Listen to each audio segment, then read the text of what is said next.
All right, so People of Jiu-Jitsu episode number 6 with Seth Daniels. Number 6. Yeah. That We sit down with the one and only Seth Daniels, who is the CEO of Fight to Win Promotions, all known as the biggest party in grappling. I love that name.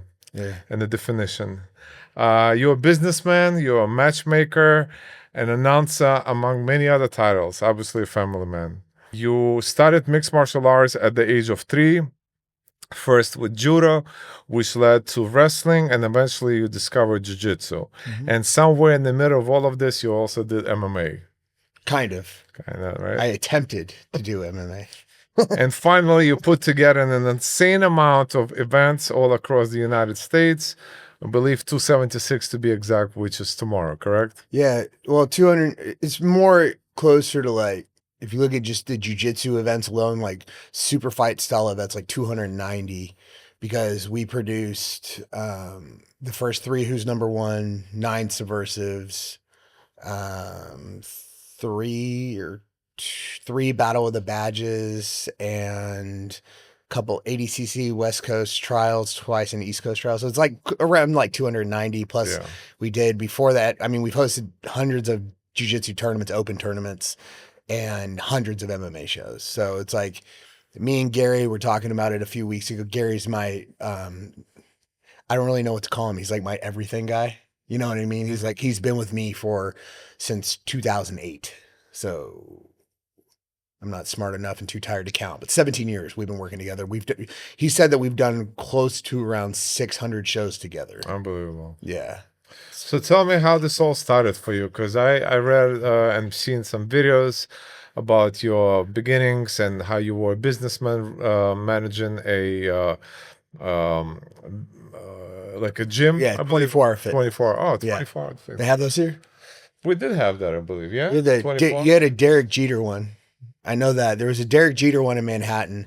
I remember that because it was like one of the ones that I wanted to run and got to. Yeah, I think we did. Yeah. I was part of Jack LaLanne. Oh, yeah. That's the man right there. Yeah. That's the original. Yeah. Yeah, Jack LaLanne, man. It's funny. I used to get people coming to the gym all the time, like, you know, Gold's Gym type guys, and always talk about like Jack LaLanne and stuff like that. It was one of those. It's funny. It's just like jiu-jitsu guys. Gym guys are a lot like jiu-jitsu guys. They have their own heroes, you know, their own bodybuilding heroes and stuff like that.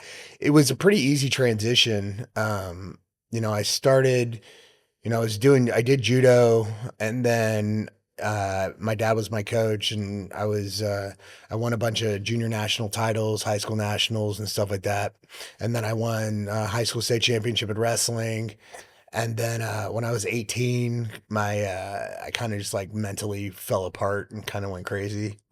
And some things didn't go my way. The junior world team, and I wound up losing my spot to Manny Gambarian. And Manny, wow. yeah, well, we're still really good friends. I talked to Manny, and we were like always like going head to head all the time. It was like me, Manny Caro, Ryan Reeser, was like my main rival, and my record against him was 1-29, but you know, I got that one. But you know, I wound up like, my goal was to be on the Olympic team and make the Olympics and stuff like that. But as I got closer to, you know, I graduated high school and competed at high school nationals in wrestling, it kind of started realizing that I didn't really have it, not only like the skill set to make it to the Olympics, but mental, you know, the mental part of it, and which I think was huge. You know, I mean, like, Pedro was number 1, right? And so Pedro was number 1 in the division. Chuck Jefferson was number 2. Ryan Reeser was number 3. There was a couple other guys, but I was like right up there in that mix. But like the level of mental fortitude that it takes and discipline to make the Olympic team or make a world team, it's just, I wasn't there at 18 years old. I was kind of a train wreck. And so I went to college at the Olympic Training Center. And then What city was that in? it's Colorado Springs. So I grew up in Katy, Texas, which is west of Houston. And I moved up to Colorado Springs, and at the time I started working at 24 Hour Fitness when I was a kid, man. I was like 17, 16. And I was a porter, which was basically a fake job that they made up. So I had a smoker fight when I was I want to say 17 years old at the Red Lion in downtown Houston. I have a really weird memory. I can like reference some really weird shit like from 25, 35 years ago. But if you ask me what I did like an hour ago, I have no fucking clue. Right. And so, my manager at the time, there was a guy there named Kelvin McKay, and he was the manager at the 24 Fitness. And so I wound up fighting, and it was like a, fucking, it was tough man. Mm-hmm. That's what it was back in the day. It was tough man. So it was like boxing, and you just write your name down, and if they got you a fight, you go out there and you fight in front of people. And so I did that, and then afterwards, he came up to me and was like, "Hey, man, they said you were from Katy," and I was like, "Yeah." He's like, "I run a gym out in Katy. If you want a job like as a trainer, come see me." So he gave me his card, right? So I go out there and didn't really have to do a job interview or anything. He just kind of was like, "Yeah, you're fine." We just talked about fighting, judo, and wrestling and shit like that. And so he gave me the job. And then, like, we're filling out paperwork. And he's like, "Oh shit, you're only 17 years old. Like, you got to be 18 to work here, or 16." I don't remember how fucking old I was when I got that job. I think it was 16. And so they hired me as like basically a janitor.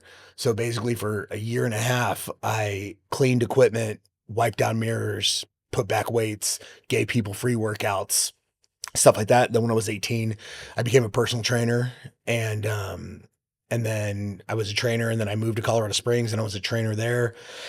And then I was really good at sales. And just like with martial arts or anything else where you're competing, whether it's wrestling, judo, boxing, baseball, football, for me, it's all about, winning and being the best that you can. And I was really good at selling personal training.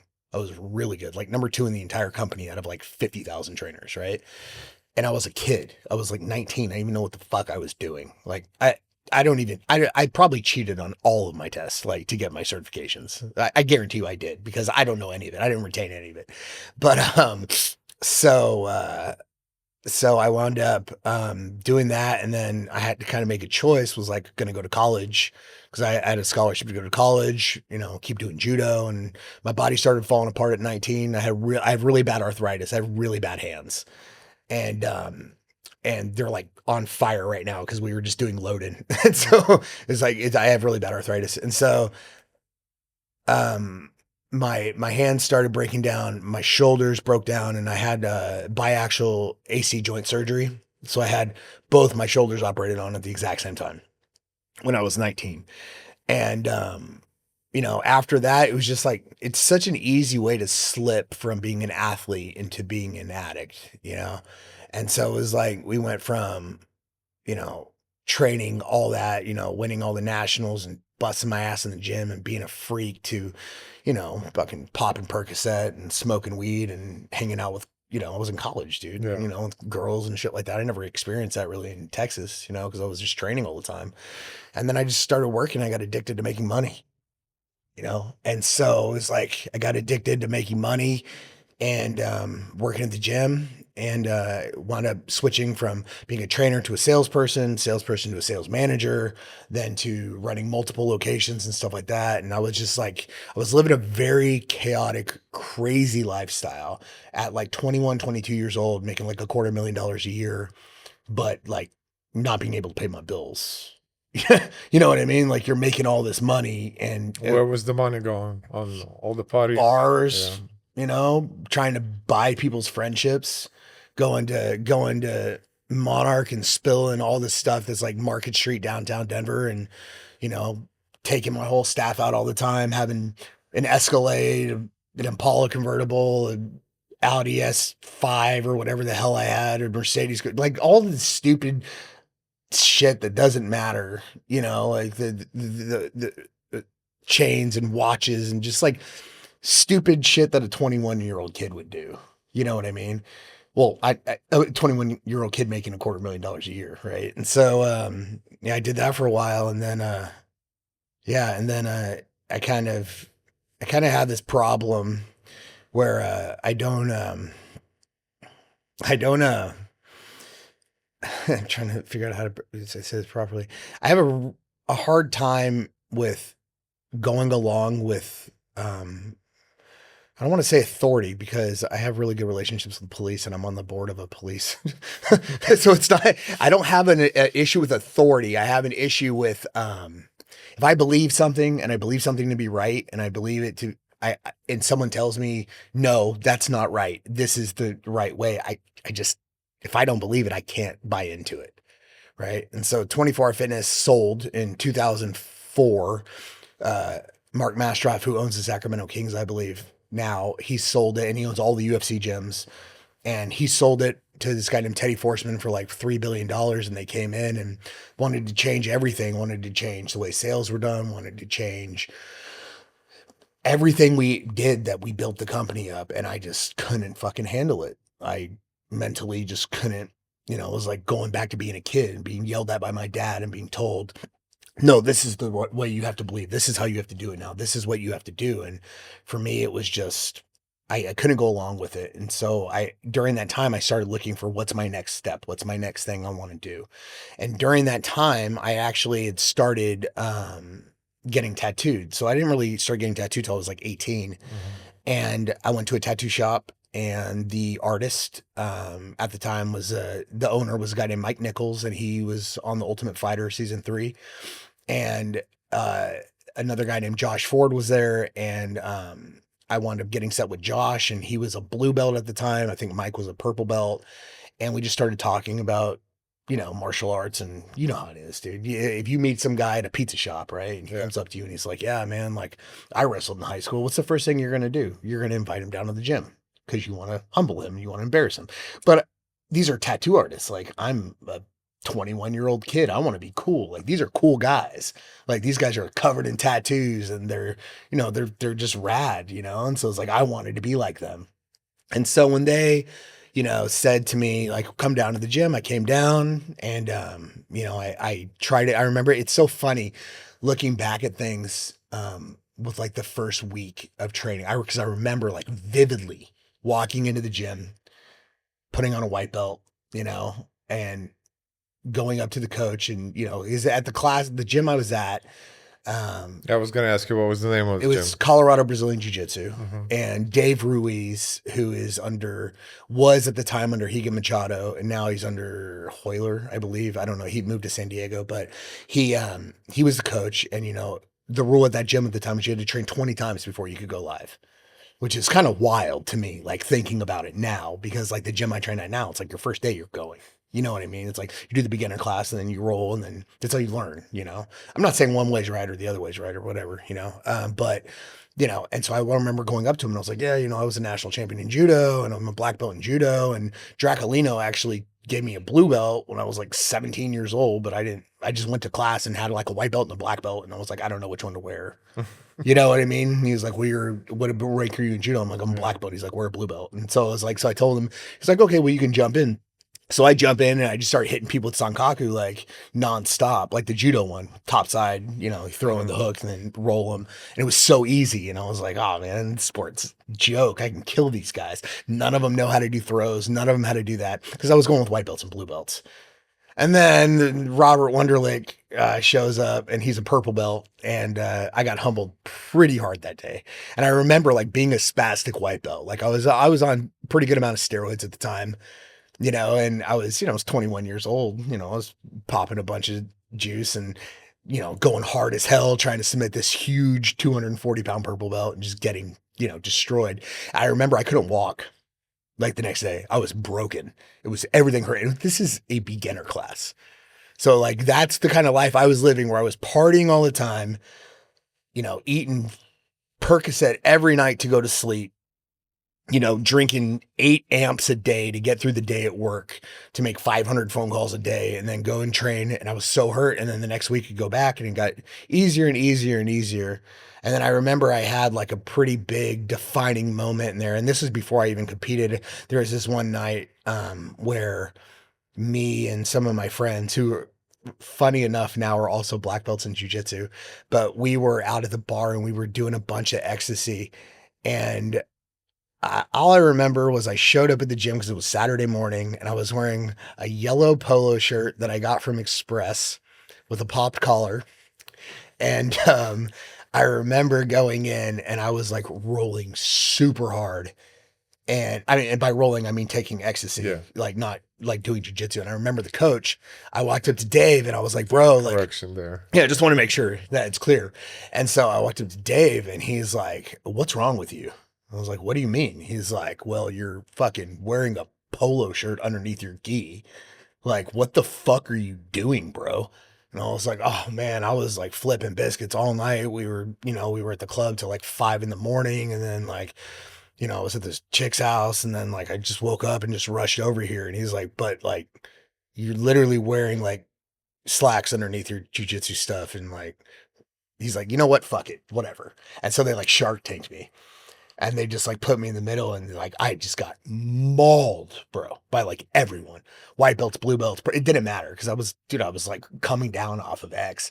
And so I was just like getting destroyed out there. I remember that was like the last day that I was like, I'm kind of done doing hardcore drugs and doing I'm gonna stop you right there for I saw I heard you saying the phrase which really kind of I can relate to that a lot in terms of like understanding what you meant at that moment. You said the more and more you did jujitsu, the less and less you wanted to do dumb shit. Yeah, the less I wanted to, but it also affected me in my work life too. I just had I just had my first wife was just pregnant with my son, I think at the time. And so I was already kind of like, I got to get my shit together. You know what I mean? But no, actually, I'm sorry. That's wrong. Jujitsu helped me get my shit together. Like it took me away from the partying and especially once I started competing. Because once I started competing, I was in, I was hooked. Like I remember we did at the time in Colorado, the only tournaments we had were the Colorado Karate Association tournaments. And there's literally like 10 people would sign up. Like that's it. And I remember going out there and hitting some old dude with a triangle. And I just remember like immediately being back hooked in the competition. And so I was like, all right, I want to get good at this. Like, what do I got to do? And like the first thing coaches were like, well, you got to quit fucking doing ecstasy before you come to class would probably be a good start. And then, and then it just everything. I just wanted to get good so bad. I wanted, Mike was fighting. He was on the Ultimate Fighter. I wanted to fight. I wanted to do that too. I was like, I want to do that. They're doing it. They're making money. Like I wasn't, once 24 Hour Fitness sold, like we went from making like $250,000 a year to like $100,000 a year, which still at 23, 24 years old is a lot of money. It's great, especially back in the early 2000s. But if my lifestyle was set for someone making $250,000 a year and now I'm making $100,000 a year, I am hurting. So I'm like trying to find other ways I can create income. Like I own a tattoo shop at the time and this is before 2008. So like I'm buying up all these houses and I'm trying to figure out more ways to create income and all that. And, I just started doing jujitsu and I just quit caring about all that. I quit caring about because like the guys would like start making fun of me. Like I thought it was cool. Like before I started doing jujitsu, I was like, I got like this chain, I got this Escalade, I had 24 spinners. This is early 2000s. So you got to cut me a little bit of slack. You know what I'm saying? This is like right when Mike Jones and Paul Wall started coming out. And then growing up in Houston, that was like a big thing for us. It was like having, lowriders and shit like that. So it was like, I was buying all the shit I wanted to have when I was a kid and couldn't afford it, And once I started doing jujitsu, like the guys like they started to like talking shit, making fun of you about it. And you're like, fuck, I'm a douchebag.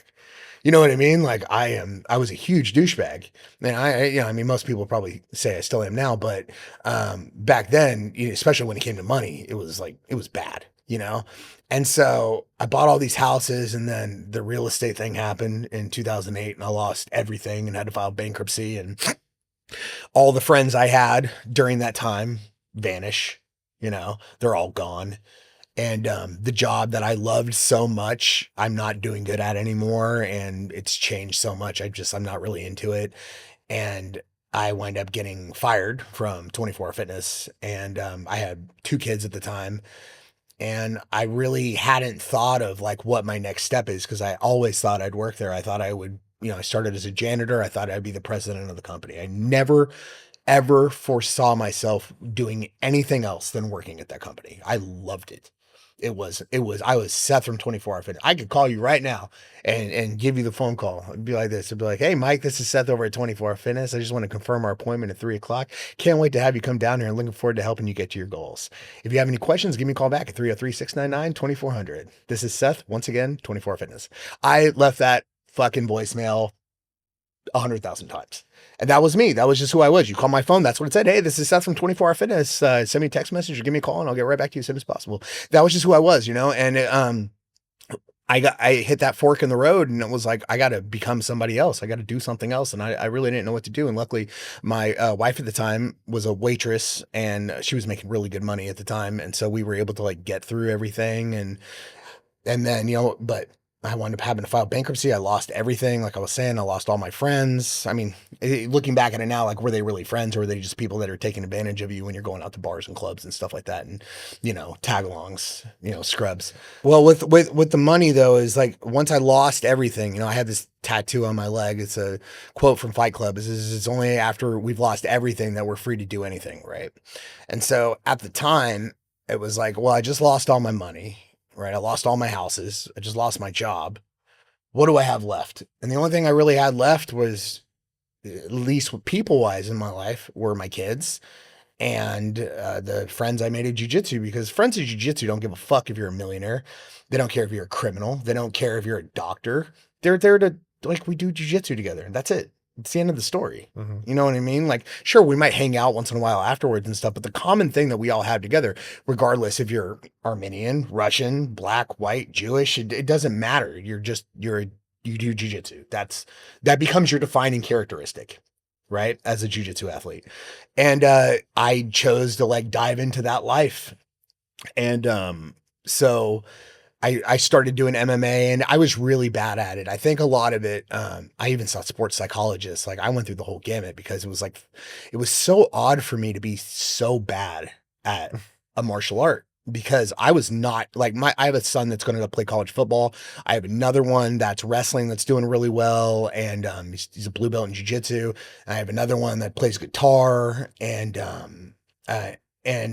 sings. And so it's like, we've always been pretty successful at anything that we've tried. Like my sister is a fucking rock star in business. She runs a huge event company in Texas. And so it was like one of the first things I've ever failed at miserably. And I remember seeing the sports psychologist a lot of it because I was abused a lot as a kid.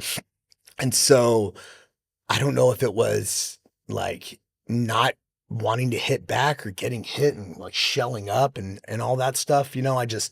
I couldn't put it together, but I'm so glad that I did it. And I learned so much about MMA at the time, because especially it gives you a different level of respect for athletes.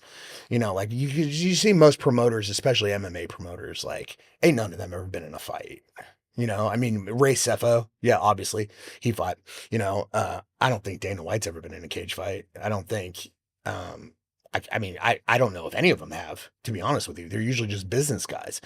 And so I was able to get a different level of perspective going into promoting MMA than I think any of the other guys were, because I've been through it. I've been through being a huge ticket seller. So the promoter gave me easy fights, to help build me up. And then when I got to the point where it was like, okay, these easy fights are over. And it's like, oh shit, you're running into this guy. I fought a professional bull rider one time. I remember like he had me mounted and I was like, whatever, dude. There was no getting out from that professional. He was in mount and he just beat the living shit out of me. And then I got switcherooed one time at weigh-ins where I made 170 and I cut from, 220, 230. So if I'm going to get to 170, it doesn't matter who it is. You show up, I'll fight you right then and there. It doesn't matter because I've just lost 60 pounds. It does not matter. It could be Israel Adesanya and you're going to say yes, because you just lost all that weight. You don't care who you fight. And that's kind of how I was. And it's kind of the same way I am still now today. But, I didn't care. And I got fucked up really bad. This kid, Matt Neeson, he broke my nose, shattered my sinus cavities, broke my jaw. And I remember just sitting there backstage because I could never throw punches. It's so crazy to me, like thinking back at it. And it wasn't like injury. I just couldn't do it. I remember telling my coach, Oscar Martinez, who corners, I think he's in Mexico right now, cornering Drew Dober. And I remember being like, I'm done. I don't want to do this anymore. And he was like, thank fucking God. And I was like, what? He was like, bro, you've been the most frustrating person to train I've ever spent. We spent 2 years doing Muay Thai, training this stuff, and you work so hard to not see the results. Like, I don't know what else to do with you. So this is great news. I was like, all right, well, I guess that worked out. And so I was laying in the hospital with my jaw wired shut, and I felt like the promoter at the time kind of did me dirty with the switcheroo at weigh-ins of having me fight this kid that was like a multiple time state wrestling champion. And I mean, looking back at it, we were amateurs, so who cares, right? But I was pissed, and like the insurance situation was shitty. You know, it was like I didn't have a job, so it was like I got a bill for $50,000 for a jaw surgery. Promoter covers what, $5,000? You know, maybe if you're lucky. You know, and you got to pay the deductible. And so I was just like, I could do better than this. I could do what they do. It's not that hard to sell tickets. You just fucking build it and they will come. And luckily I'd forged a lot of great relationships with a lot of high level UFC fighters at the time that happened to have a lot of great up and coming stars. So I started being an MMA promoter, and I started hosting jiu-jitsu tournaments in Colorado because I didn't have enough money to host an MMA show. So like I only had $2,000 that my friend David Bonner gave me. And I basically bought a box of t-shirts with $2,000, and I would go to all the MMA shows and I would sell the t-shirts and, you know, pass out flyers for my upcoming tournament. And I would pay the promoters, you know, $200 or whatever for a table. And I felt like I had to pay my dues, you know? And so, and a lot of the promoters that I fought for, I sold I was selling like 200 to 300 tickets just by myself. So it was like, a lot of them, like Ring of Fire would give me a free VIP table, but I would also I'd go in, I'd help build the cage. I would go to a concert and I would pass out flyers. I would earn my keep. You know, it's like one of the things I learned a long time ago in business that this guy, Jason Lee, taught me is that you always have to earn the right to ask for something, right? So if I want to promote this guy's show, right, I got to earn that right to go up to him and be like, hey, do you mind if I pass out flyers? You can't just go up to somebody and say that. You got to do something for him. So yeah, if I fought for you and I sold $10,000 worth of tickets for you, you kind of owe me. But like some of the other people, I didn't know them at all. So it'd be like, you know, what could I do? Can I put together a cage crew for you? Do you want me to help put out flyers and whatever it takes, you know what I mean? And I just had a feeling that I was onto something, and we started selling the t-shirts. I went from $2,000 to $3,500. I had enough money to do my first jiu-jitsu tournament. And at the time, jiu-jitsu tournaments in Colorado were only turning out about 80 to 100 competitors at a time. And so I remember my first one, I had 88 competitors, and I believe 30 of them were from my gym and they didn't pay, right? But I was using a high school, I was using a wrestling mat. Costs were low. I was coaching at the high school that I was working at, that I did the show. So it was like, I think I pocketed like 1,600 on that. So now I'm at like 5,100. Well, I still don't have enough to do an MMA show, right? Because you need at least $10,000 to do an MMA show, an amateur MMA show in Colorado. Like minimum you need is about 10 grand, right? And I've always believed this. And I think this is a huge mistake that a lot of people make, especially in the promoting world, is that if you don't have enough money to pay for something in your pocket right now, then don't do it. Like if I hit fighters all the time, and we can talk, we'll get more into this later, but like someone asked me, you know, for $5,000 for a fight, you see it all the time. Like I'm not going to tell someone, yeah, I can pay you $5,000. And then when it comes time to pay, oh, I'm sorry, I don't have it. Like if you don't have enough money if you sell no registrations, if you sell no tickets, if you don't have enough money to cover that event, don't do it. You can't do it, because there's nothing worse than telling somebody you're going to pay them something and not being able to pay them. It's the absolute worst. It's never happened to me, because I won't allow it to happen. I would sell body parts before I owed somebody money. It will never, ever happen to me for my entire life. But in the beginning, so I was like, I set this target for myself. Gary, the guy that's running my show right now in Brooklyn, he told me, this is exactly how much money you need for us to operate the show for you. Broke down the cost for me. He told me, he gave me a great game plan and was like, this is what we got to do. God, my hands are killing me. So I did a second tournament. In the second tournament, we got 264 competitors, which at the time was the biggest tournament we'd ever had in the whole state of Colorado, which is wild now if you think about it, because like I have a tournament also in Colorado tomorrow, plus event in Brooklyn. And I think we have 1,100 competitors at that tournament. So we went from 88 all the way up to 1,100 now. But back then, and we're still charging, which is crazy. We're charging the same amount of money that we did in 2008. I never rated ticket. No, for Oh, registration. just I charge registration, yeah. 50, $60 double elimination. Because I think and I'm sorry, you're going to wind up having to clip this stuff because the way my mind works, I'm sorry. But I think jiu-jitsu tournaments charge way too much fucking money. I don't think it should cost more than 60, 70, $75 is the maximum amount I think you should have to pay to compete at a tournament. I just personally don't think it should ever be more than that. It's like, I also don't think concert tickets should be $500. I should have to pay $1,000 to go see Linkin Park.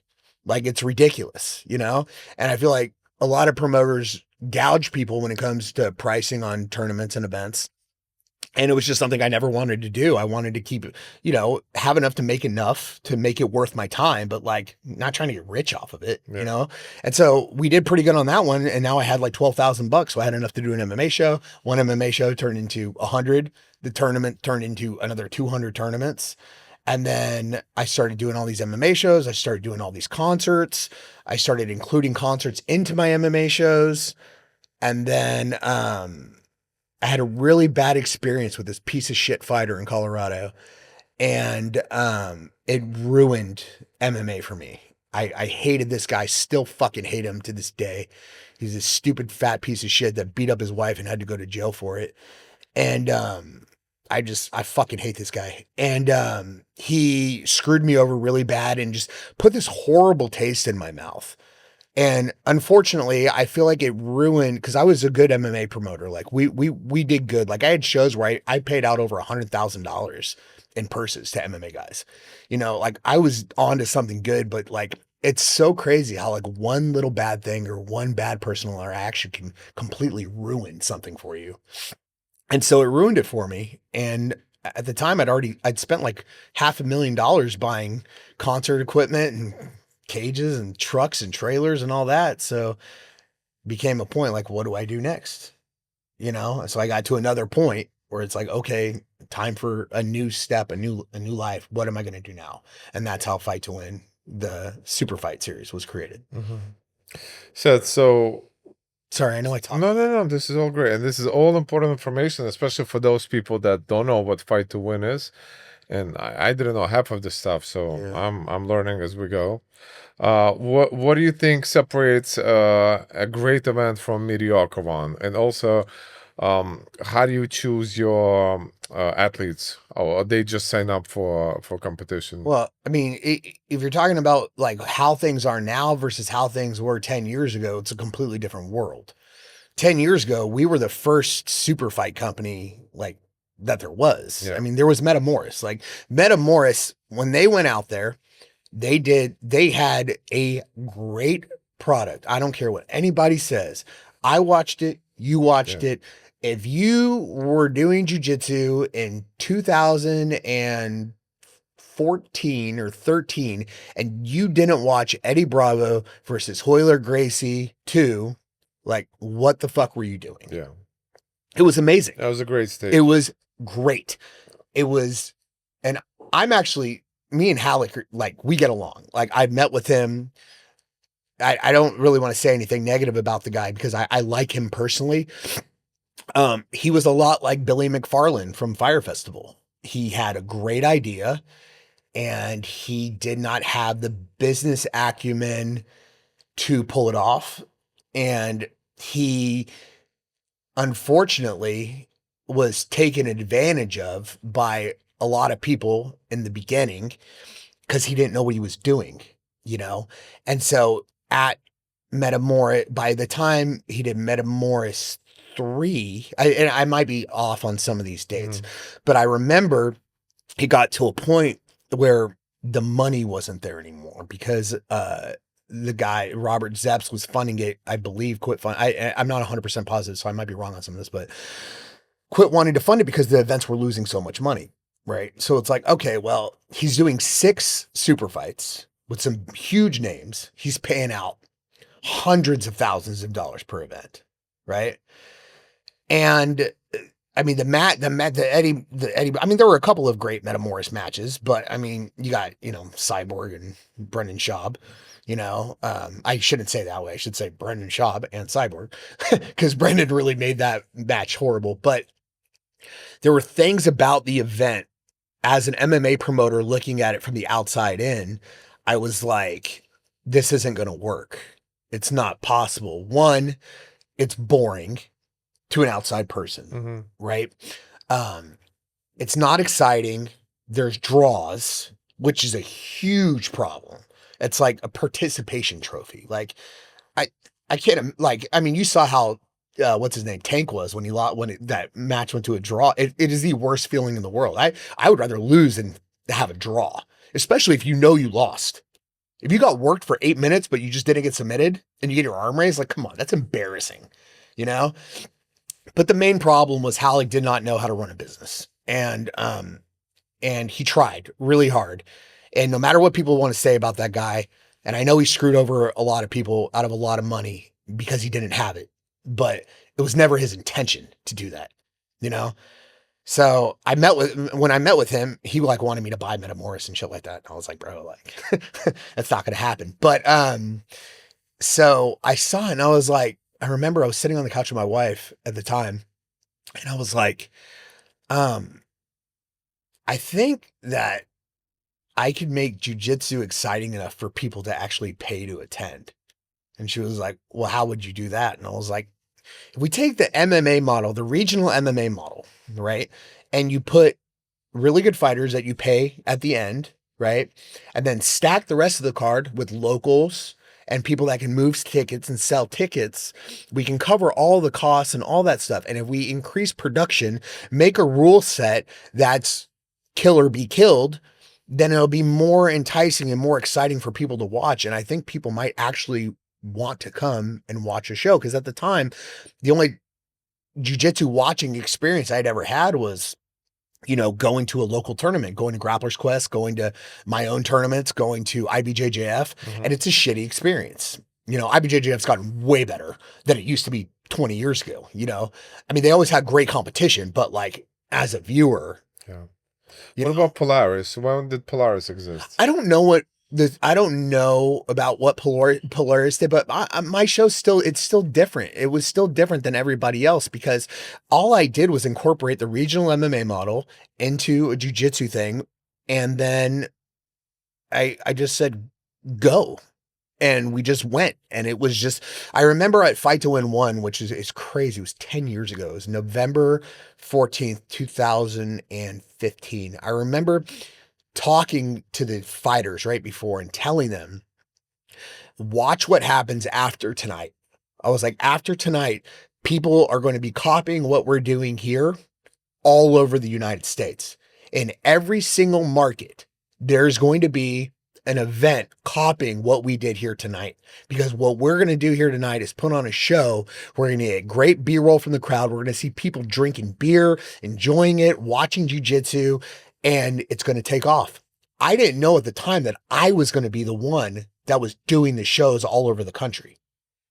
I just thought I was going to do Denver. That was it. I was like, how far did you travel? Oh, I mean, we went the second show. I announced it before the first one was over because I didn't know if anybody was going to come.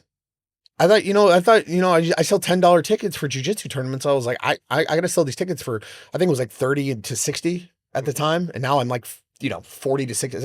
I never really raised my prices for anything in the past 10 years, but, I was just like, I just don't know if people will actually attend. And the first one, we sold like 900 tickets. And I was like, oh shit, we got something. This is real. And so I immediately, at the time, I was doing shows back and forth between Colorado and Texas, open tournaments. And so I knew I had the support there and I knew everybody. So it was like, okay, Colorado, I had all the major black belts from all the schools, all fought on Fight to Win 1, right? I go to Fight to Win 2. I'm like, okay, well, if you look at who's on Fight to Win 2, you have Pablo Silva, Bruno Bastos, Cole Abate, the Tackett brothers, Roberto Jimenez, all these kids that I've known since they were 6, 7, 8 years old. They're yellow belts, orange belts at the time. I now have a stage that I can put on something really cool that people that wanted, like the reason I fought MMA was one, I wanted to be cool. I thought I could make money at it. And I just wanted that experience of going out there in front of all my friends and family and with the lights and the video and putting on a show. But at the time, that was the only way to do it, was to go kickbox or go fight. But to be honest, like, we're jujitsu guys. We're a bunch of fucking pussies, dude. We're not trying to get hit in the face. If we wanted to get hit in the face, we would go do MMA. Like, we want to go out there and work on the stuff that we enjoy doing. And so the second show, I remember it was a big thing for me because I had, I believe, John Pershing Abney fought Cole Abate. And I think it was the first or second fight of the night, which is kind of crazy to think about Cole Abate being like the second match of the night, a yellow belt kid, right? And I remember like people like going crazy for it. And I was like, I just created like the MMA experience for a child. And then 3 matches later, at the time, I don't remember their names, but there was a purple belt match. And I remember one of the guys was, I want to say 68 and the other one was 71. And I just remember just being like, there's no other experience that anyone has ever provided to give a 71-year-old man an option to go fight someone on a stage in front of his friends and family, in front of his grandkids, to see like, grandpa's pretty fucking cool, right? And so my thought process from there on out was like, I got to do this in every major market in the United States. And my idea was, if I do this in every market and it's successful, then what'll happen is, say, a lot of it had to do with Mike Columbus and James from Hoodlum Photography. It was like, if we get high quality images, high quality video, and people are posting this stuff on, and this was like, Instagram was barely a thing then. It was Facebook, right? Facebook and MySpace. Mm-hmm. So it was like, if this takes off on Instagram and people see this, so say you go out there and you fight and you post your fight poster and then you post your walkout shot and your lights, and all that stuff. You might have a friend that's never done jujitsu a day in their fucking lives. And they see that and they're like, Mike, what is this? Yeah. What did you do? Well, that's like, exactly what happened to me when you came to Jersey. We did a day before kind of explaining the rules at Kurt Pellegrino Academy. Remember what? That was Fight to Win 43. 40. Oh, wow. It was either Fight to Win 43 or, it was Fight to Win 43, because Fight to Win 30, that's what I'm saying. I have a crazy memory. I remember every show. I remember who fought on what show. I remember where every show was. I remember the great matches. I remember the submission. I remember everything. It's fucking weird. So I remember inviting my friends who obviously not training, but because of the walkout song that I chose, because of this whole scenery that you guys allow your athletes to have, and you create it all with, like you mentioned, lights, music, the stage, you behind the mic, kind of just calling the name out and giving some kind of, hey, this guy won this. I mean, it draws a whole picture. And my buddies were blown away, and obviously I won all the times that I was there. But I think even if I would lose or something would happen, my friends would just have an amazing time. And definitely, the same guys came back for the next time I was competing. Don't remember where, but well, so I mean, that's kind of been like the whole idea the whole time, right? It was put money in the fighters' pockets, put on a great experience to get people in the crowd to start training jiu-jitsu. That was literally from day one. That was it. I've never taken $1 from a fighter. No one's ever paid to compete at Fight to Win, right? There was a time period from Fight to Win 1 to Fight to Win 138 before COVID hit. I think at the time we'd paid out $8 million to athletes at that time in those 150 events, right? And I mean, like, there were some people like Gabby Garcia, Gordon Ryan, like these guys were making $10,000, $12,000 per match. And at the time that was unheard of. Nobody was doing that, right? And so it was kind of like, we were first to the table. We were first in pretty much every market in the country. We were first, right? And that matters, Ever since then, anywhere we've gone, 3 to 4, I don't want to call them copycat shows, but I used to be very dismissive and kind of a dick, not kind of a dick. I was a total dick to other promoters in the jiu-jitsu game, because I thought, if they're not doing it as good as I am, they're just doing a disservice to the company. They're doing a disservice to jiu-jitsu, because if you buy a ticket for $30 to come to my show and my show is awesome, and then the next guy sells a ticket for $30 And one of the people go to that and they have a bad experience, then they're not going to want to go back to the next show. But over time, as I've grown up a little bit, I've kind of realized that every show has its place, and every event everyone's trying to do something, right? Regardless of if you're doing an in-house tournament or you're doing an open tournament or you're doing a cash prize thing, or the people nowadays that are starting jiu-jitsu, they have no idea how it was for us coming up. To win $500, we had to go win a tournament at Grappler's Quest with 64 people in it. You got to go through Ryan Hall. You had to go through Jeff Glover. You had to go through monsters to win $500. Now they make it, Another really cool experience that I had is, I believe Jeff Glover was commentating my match. Yep. At Fight to Win 30 with Pete the Greek. Yeah, and then I was wearing this really cool brand of my gi, and he was kind of labeling me as the guy. He was like, Mike, the illest. He was definitely the illest. And I mean, it just showing it to my kids or one of my buddies who in jiu-jitsu now, and like, man, is that a voice of Jeff? And it's really a cool thing to have as part of your history, part of my history. I will tell you, Seth, that you mentioning because you were the first, you almost like set the bar very high, and I think you were a perfectionist at a lot of things that you do. Yeah. And I'm also a small business owner where I started my business in 2016, and in the beginning, it was me and a couple of other companies, right? And after COVID hit, I noticed that there was more and more businesses open up similar to mine, and I was never upset with that because, especially now, as you said, as we growing up, I feel that there's really no competition. You're competing against yourself. You're always competing against yourself. Right. And that's one of the things that I did not think that way in the beginning, because after I did my first one, there was the first copycat that popped up. I feel bad saying that, but I don't really know of another term to say other than that. Was Eric Garcia with Submission Hunter Pro, who's done about 97 events, but he's also done 100 plus MMA shows, put a ton of people in the UFC, given a ton of opportunities for people. And I think in the beginning, I wanted to like have a stranglehold on the whole thing because it was mine. Like, I created this shit.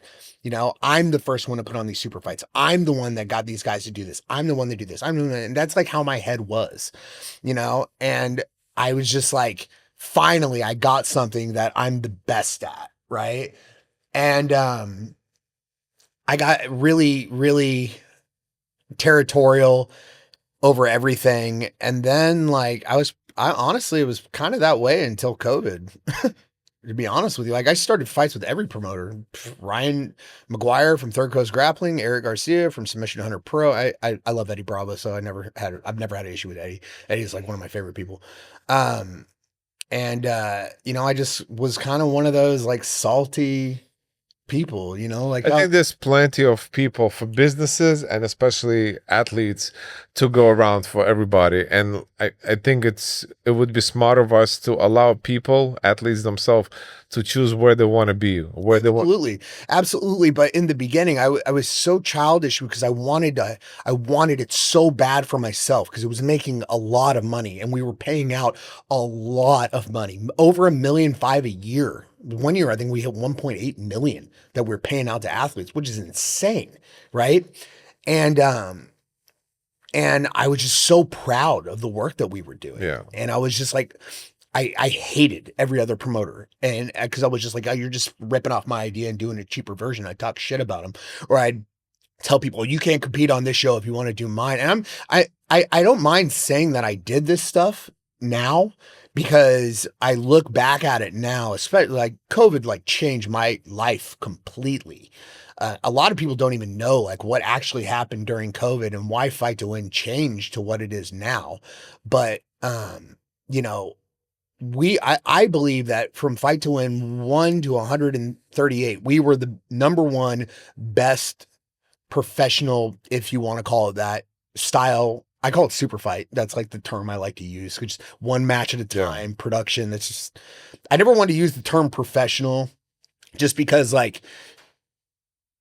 I put yellow belts on my show. Like, you're a fucking yellow belt. You're not a professional athlete. Like, You know what I mean? The product looks very professional. That's why I called it pro, because I wanted to disseminate the difference between my production main events versus my open tournaments. That's what I wanted, right?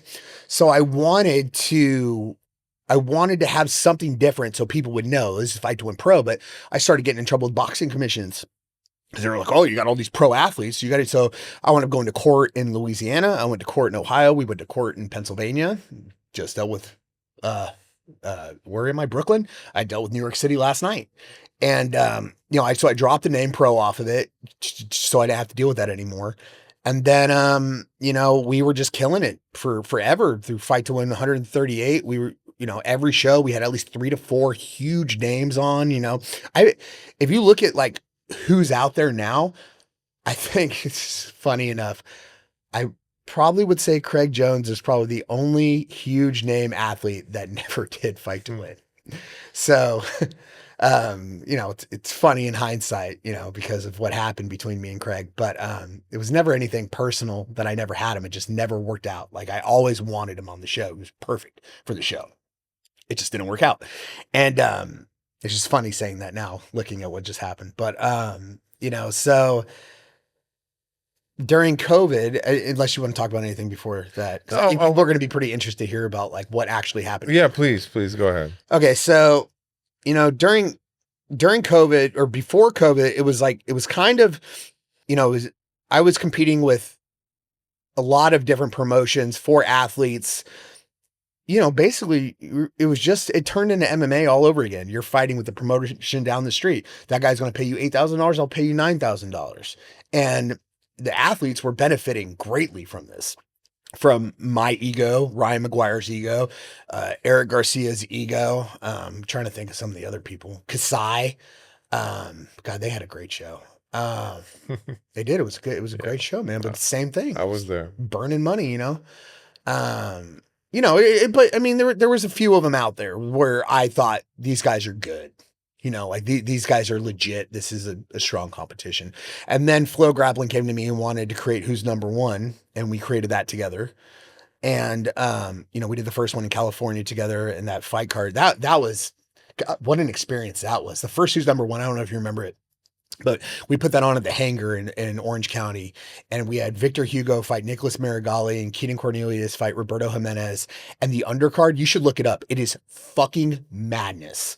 Michael Sears put that one together, and it was literally all of the best color belts in the world. Everyone was on that show. Elder Cruz, Miriam Alves, fucking Enrique. I don't know how to say his name. It's like Enrique Munoz or Munoz. I don't know how to say it. But we put together this crazy card, and then we had all these plans to, do these Who's Numbers Ones and make them these huge things.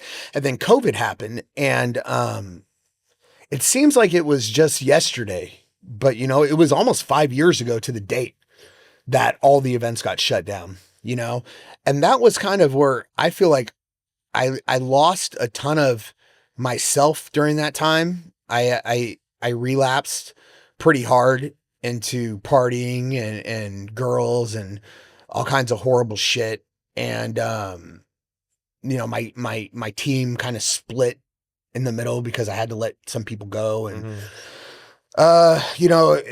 we didn't really know what we were looking at, but I knew that like, it wasn't going to last forever, and I was like a pretty big proponent of it in the beginning. I was like, I'm not fucking closing any shows for Chinese bird flu bullshit. Like, I don't give a fuck about this. I remember posting that and like getting fucking hammered for it on Reddit. And so, but after 2 months, there was nothing going on. I don't know if you remember that time, but like, oh yeah, you were in New York. Yeah, I was in New York. You guys had it terrible. We had it bad. You had it. I think the 2 worst places were LA and New York. Yeah, I traveled to Jersey and Long Island to try and like sneak in some training. Everything. Yeah, you had to put black sheets up on the glass. You'd have to go in through the back door. You'd have to do all this crazy shit. And we turned my house at the time into a gym. So like we just like knocked out a wall, matted it out. Corey Sandhagen was there getting ready for a UFC fight. Drew Dober was there getting ready for a UFC fight. I'm not positive. I think Justin Gaethje might have been there once. I'm not 100% positive on that one. I was doing a lot of drugs during that time. There's a lot of people going through the house, but so I just got tired of sitting around. Like, I'm not someone that can sit around. Like, people give me shit all the time. And they're like, why don't you have more time to put these shows on? It's like, motherfucker, because I'm doing them every week, 50 matches every week, somewhere else, new place, new venue, new problems, new commission to deal with, new regulations. It's exhausting and I'm tired all the time. Right. And so imagine being at that level of ADD and then just being like, okay, now I just got to watch fucking Tiger King and fucking 90 Day Fiance for the next 60 days. Like I was losing my mind, you know? And so people give Flow Grappling a lot of shit for whatever reasons that they want to give, but Flow Grappling, and they saved my company because I made a deal with them because I was like, we can't sell tickets, but I got a venue that will let us live stream events. I got to pay for the venue for a month at a time, and I can do as many events as I want. Right. But there's cost associated with this. I got to pay the staff at least half of what I used to pay them. I got to, we got to do something for the athletes. We got to do something. And so Flow Grappling came in and said, okay, we'll increase your original contract that you had, where I was getting paid a lot of money to have big fights on my show. There's only so much I can say about how the contracts work, but to have Gordon Ryan on the show, I would get a big kicker.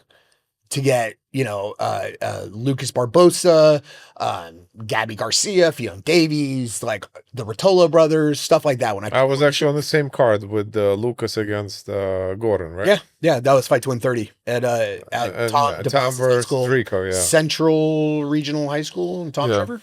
And so, God, that was a fun night, wasn't it? Mm-hmm. You know that my LED wall collapsed? Did you know that? No. Dude, at the show started at 5 o'clock. At 4:07, Evan, who's still my lighting guy, and Joel decided that the LED wall was not, and I am, about the perfectionist thing, I have like a couple of things that have to be perfect. And symmetry is one of them.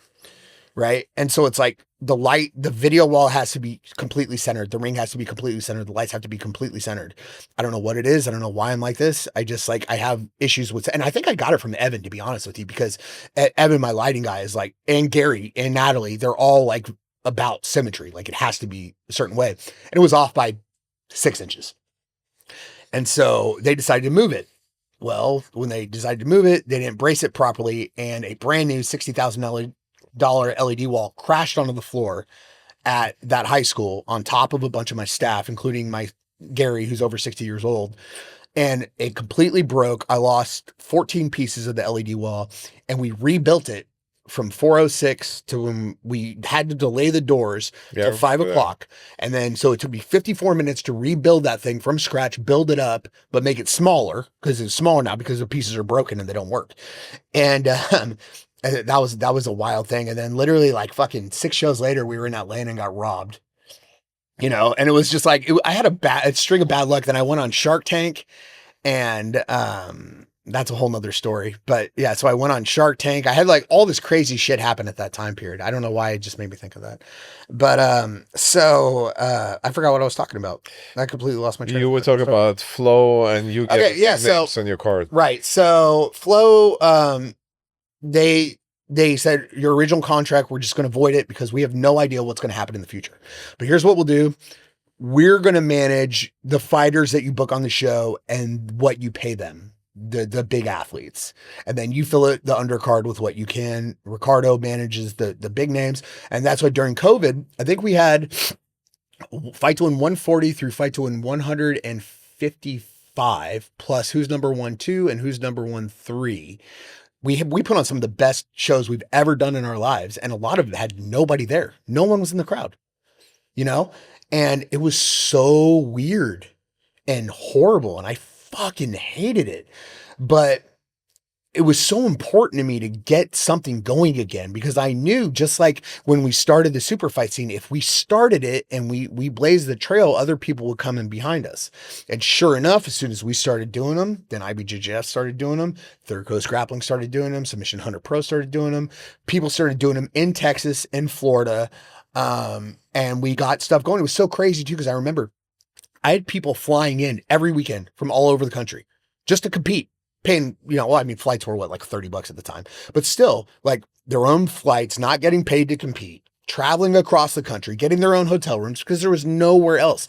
We did a show, I remember June 4th, during the middle of the Dallas riots, where Gabby Garcia fought Kendall Roosing in the main event, and all of the streets were shut down. They were literally on fire in Dallas. And Gabby Garcia's like got her video and she's like walking to the event, about to try to get to the event. And, fucking streets are on fire and there's police everywhere, but I'm going to compete tonight. So turn it into flow.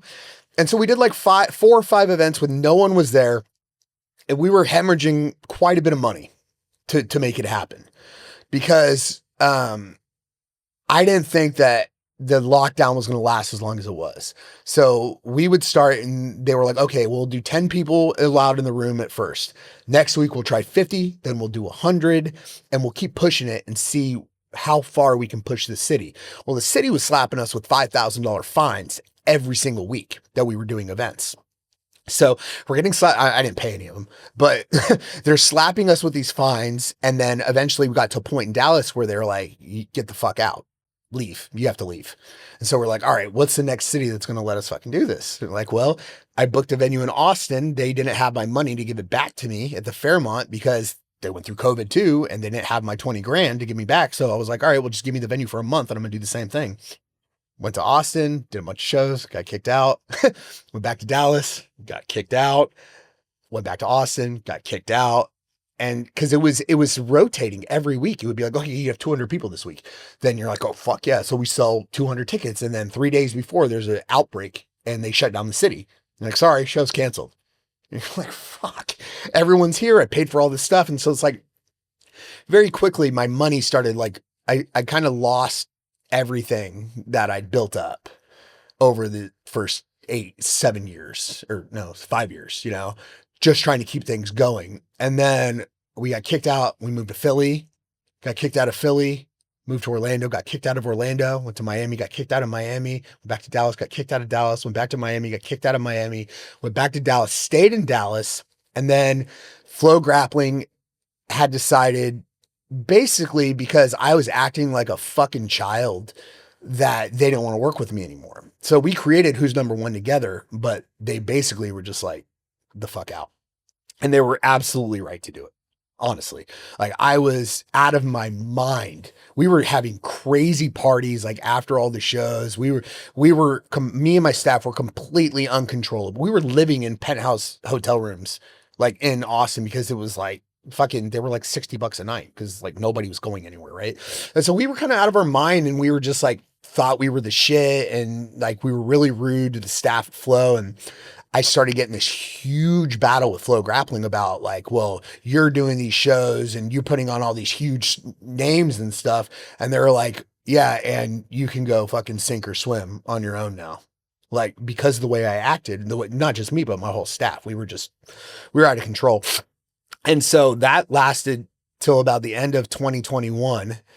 And then, that was after we did the first ADCC and all that kind of stuff. So getting into 2022, Flow decided that they wanted to start pushing all the big names on Who's Number One. And so they wanted me to switch the way I was doing my stuff to how I did it in the beginning, go more grassroots, and help build the next set of stars for them to then take and put on Who's Number One, which is kind of where I'm at now. But if it wasn't for them, and them backing basically the entire sport of jiu-jitsu, including me, IBJJF, and everybody, I have no idea how long it would have taken for it to come back. Yeah. And it was so wild too, during the COVID times, the stuff we had to do of like having everybody wear masks at the events and fucking, like, I remember going to California, you had to have a card to come to the event, not only to compete. You know how hard it was to get people to come, like, because we were in Dallas and we're like, yeah, we just pulled 400 people. All right, they got the vaccine out, let's go. Everybody vaccinated. Yeah, but Like it took forever. The East Coast took 2 years longer to come back than Texas did. The West Coast took just as long. So we go out there and every time we went to a new city, it was like starting all over again from scratch with no one. Like trying to get people out of their houses because everyone got so comfortable with just sitting around and watching TV. So it's been challenging and it's been challenging ever since. And then obviously all the stuff with ADCC and all that, but go ahead now. Yeah, Sorry, yeah, now that no, I listen, completely took everything you were going to ask. no, this is What else you got for me? so I want to ask you, you've been around for a long time. Who's one competitor that you feel like never got to shine and truly deserved the recognition? Ooh. Or maybe a few. Competitor that that didn't get his chance to shine. I mean, I think Who deserves it, you know? Like, I mean, I think maybe- it's a shame that, I mean, I think it's great that one championship was able to get Marcelo Garcia back in the game. I think a lot of the legends that didn't get that, you know, the ADCC experience that we provided with, you know, all the production and 12,000 people there. And, you know, even with what Craig did and having, you know, all those people there and all that money, I think that generation got screwed, to be honest with you. Laboria had an amazing match, if you remember. Mm-hmm. He was in a tip-top shape. I just feel like a lot of like our coaches didn't get that chance to shine, you know, like, and I mean, they're great. Like Guy Mendez, obviously they're the greatest, right? But they never really got to do it when the sport was so popular. I think there's a lot of people out there that I think are great and still now and don't get the respect they deserve. Like someone like a good example would be like Joao Assis, 2-time champion. A lot of people probably don't even know who he is. 2-time ADCC champion. And that's kind of one of the sad things and why I think it's important to know the history of the events and everything too, is like, there's a lot of people, and I don't want to sound salty or jaded, but it's like, they don't know what we did. They don't know what we did to make jiu-jitsu come back during COVID. They don't know, and they don't care. It's one of the main things I always say about this sport and athletes is I truly believe this, and I believe this in all things in life, is that the majority of people out there, they don't care what you've done for them. They only care about what you can do for them, right? So if I paid you $10,000 5 years ago, right? We were best friends. You were in my email all the time. You were asking for super fights every single weekend. When I ran out all my money, you ain't messaging me anymore. We're not even acquaintances. You know what I mean? A lot of people are like that. A lot of people in jiu-jitsu are like that, just like MMA, you know? And it's been very humbling for me to see and have to go through that, to see a lot of people. And I think that's what hurts so bad about, you know, what happened with ADCC and CJI. It was a lot of the people that left ADCC, you know, they came up. I wrote them their first checks. I wrote Nicky Rodda's first check. I gave the Rotolos their checks. I wrote the Tackett brothers their first checks. I wrote a lot of people, you know, I gave them opportunities, and I'm not saying anything bad about those guys. Like, obviously they made the right decision. It worked out great for them. 2 of them are millionaires. One of them had the match of the century. You know, great, good for them. Do whatever they want to do, but it hurt. Like, it hurt. I don't want to speak for Mo, but it hurt like my feelings seeing people that I considered to be like even more than friends. Like, we were like tight to just go or demand obscene amounts of money to stay. And so that sucked, dude. But at the same time, like, there's a bit of pride in me even knowing that, like, if it wasn't for what we did and for what Flow did, like, would these events even be around today? Would ADCC have gotten to where it got? Would CJI have even happened? You know, would Who's Number One even exist? Would the Fight Pass Invitational even be a thing? Yeah. Metamoris gave it an appetizer. I gave it a 7-course meal, and now everybody else is it's great. I think where things are at with jiu-jitsu right now, it's great and it's horrible. I think that the amount of money that athletes are being paid from these huge organizations like the UFC and Flow Grappling and, you know, ADCC and CJI, it's absurd. and it's fucking amazing, right? The fact that Craig was able to make two people millionaires, it's fucking amazing that he was able to do that, right? It's amazing. I know what some of these UFC fighters what are getting paid on their. We're talking over $100,000 for a jiu-jitsu match. That was unheard of 10 years ago, 5 years ago. I remember Gordon Ryan signed his deal with Third Coast Grappling with 5 fights for $100,000. That dude don't fucking take his shit for less than $1 million now, probably. You know, I mean, I don't know what Gordon gets paid. I'm just saying, I was kept out of the financial part of what the athletes were paid from ADCC, mainly because I'm so cheap. And I look at everything as a business model. Is this sustainable? Is this something that can keep going? Can we do this again? And do we have the money to pay for it? And if we don't, I'm not fucking doing it. Right. Other people, you know, like, I'm sure this is going to turn into fucking memes and people are going to use it on Reddit against me. But, you know, like the thing with Craig, like he got a guy to give him $3 million, right? The event lost, I'm sure, quite a bit of money. I would assume the event lost 2 million of the 3. I can't imagine it made more than $1 million. So is that a sustainable model moving forward? Or does that give people a false sense of entitlement to say, well, last year, Craig gave away $1 million or $2 million plus $10,000 per person. Plus he paid Gabby Garcia $180,000 plus whatever he paid Fionn, plus whatever he paid Mackenzie. And now he's only giving away $1 million. Hear what I just said? Only giving away $1 million. $1 million. It's fucking absurd. But there's people that are talking shit about it. And that's fucking nuts to me.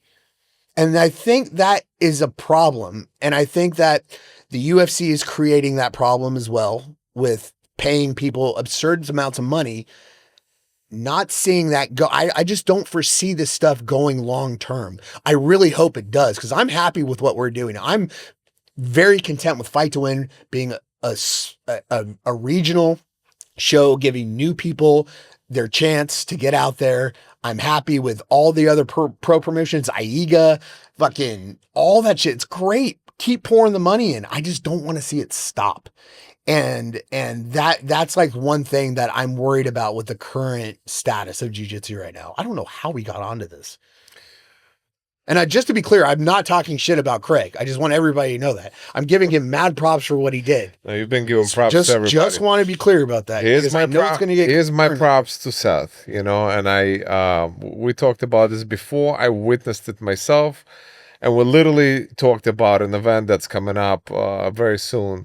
Seth is the guy who steps in last minute, or if nobody wants to go against a particular person. So I want to give you credit for being the CEO of a company and putting in the work yourself. Well, the thing that you got to remember, it's just a fucking jiu-jitsu match, bro. I get these people that are like, oh, I don't have enough time to get ready for it. Or that guy's too big for me, or that guy's this, or this guy's that, or that kid listens to the same music my kid listens to. It's just a jiu-jitsu match. If I would compete against you in a local tournament, why would I not compete against you in a super fight match? Yeah. Also, I'm old, bro. I'm 43 years old. I've competed thousands of times, thousands in judo, wrestling, and jiu-jitsu. I don't give one fuck if I win a match or not. My whole goal when I go out there is to have a good time, maybe do something cool, and hopefully I don't get hurt and neither does my opponent. Seth, what's next for Fight to Win, and what do you see yourself in 5 years with your company? Man, 5 years, I probably think I'll be dead. If we're being honest, I'd like to make it a little bit longer than that, but I would say, given my lack of taking care of myself and lifestyle, I don't know how good of a situation that's going to be. But what's next for us is we're going to keep cranking out a show, 3 to 4 shows a month, every single month, in every major market in the United States. Keep leading the way, keep trying to work with other promotions. Like, for instance, people don't see this kind of stuff, but like whenever I go to do a show, I'll look at Smooth Comp and I'll look at, see what are the shows in the area. Try to always make sure that I'm not on the same thing as another, that's very nice, as another show. And it's not just me that does that. A lot of promoters do that. A lot of us work together. Joe Selecki in Charlotte, I fucked up and didn't know he was doing a show, booked it the week before him, called him and like apologized and was like, please come down, pass out flyers. Like, and like a lot of especially like, that's what I was saying about since COVID, a lot of the promoter, we all put our egos aside. And it was like, I've helped like main character. I talk to Kamoy all the time. I help him get venues. We all help each other now. It's way different. And I really feel like COVID really did that for a lot of us.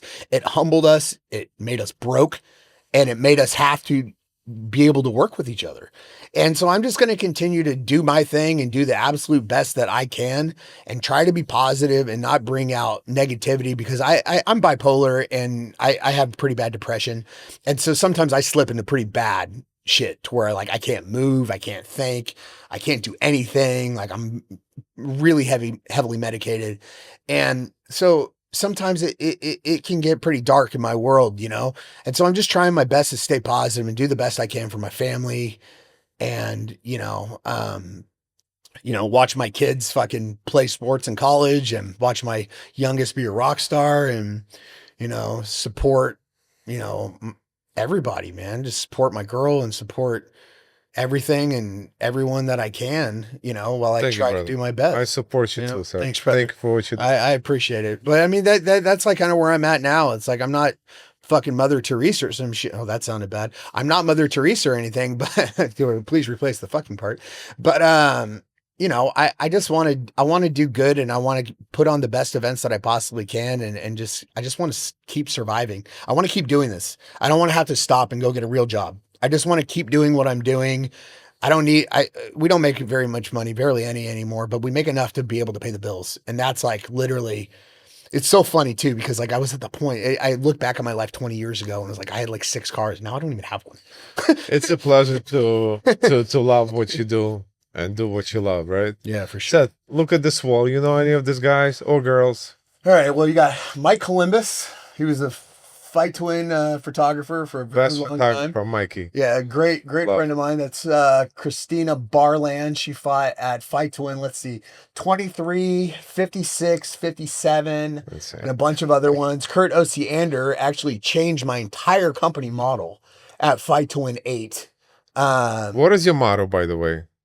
The biggest party in grappling. It used to be a professional jiu-jitsu event. Mm-hmm. And then Kurt Osiander lost a match, I believe, to Thomas Cronin in San Francisco, went on stage, and Nick Green threw him up a bottle of Jack Daniels, and he landed on the stage, and the place went fucking nuts, dude. And I was like, dude, we had this wrong. Like, fuck these black suits that our guys are wearing. This is a party. We need to make this a party. This is where it's fun.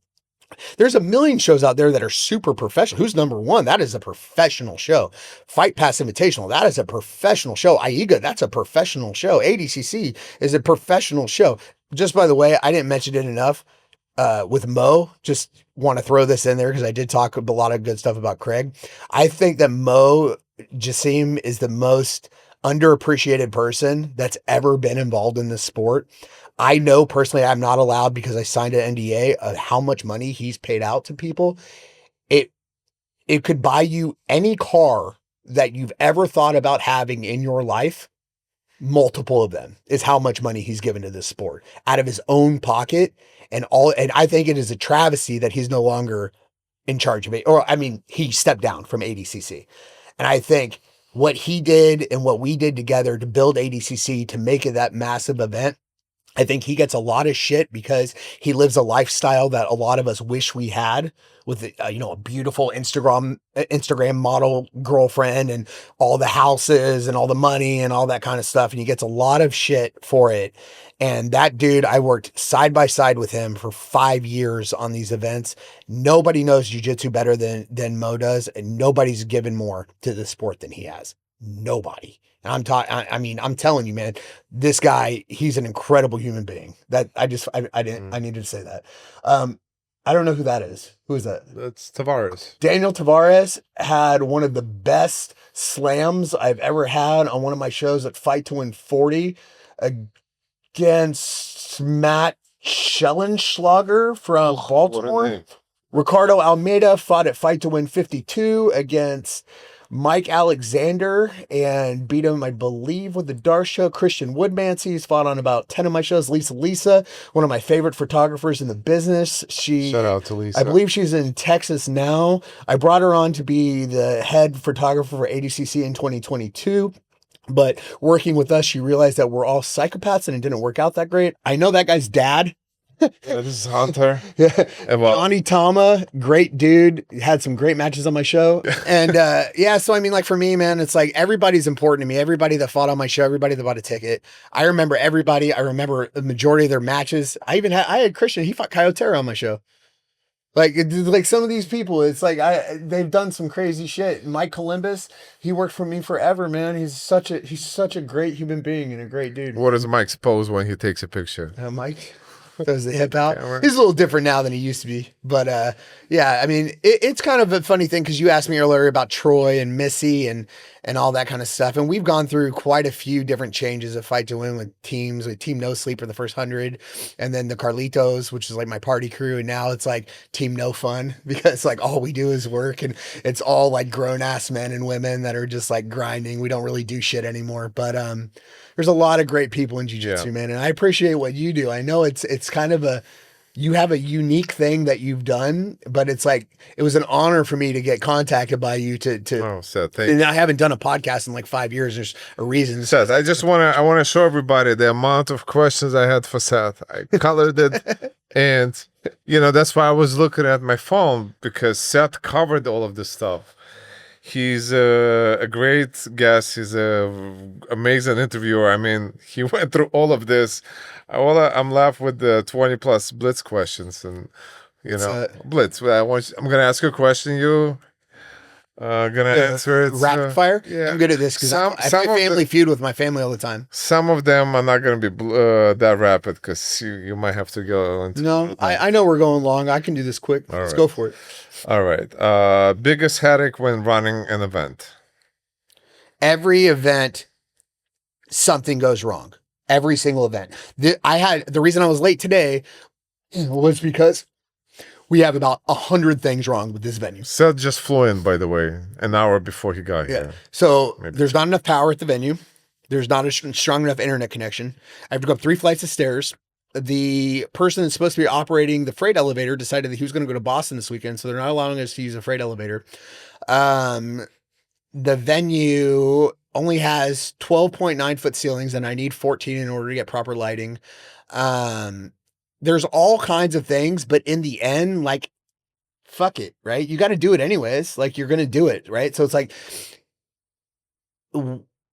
if it can go wrong, it will go wrong. And it's just a matter of how you respond to it. You can't get all pissed off. Oh God, what the fuck am I going to it was 48 hours ago. I got contacted by it was 36 hours ago by the boxing commission. I didn't know I needed to get sanctioned in New York. I had no idea. Like, I'd heard a rumor about it, but I thought that ended during COVID. I thought it was a COVID. Well, yeah, that's the thing. That's why a lot of these events don't exist anymore, the ones you mentioned. Yeah, but it's okay. So what are you going to do? It's the same thing as COVID. You're going to sit around and let the government tell you what you can and can't do, or are you going to find a way to make it work?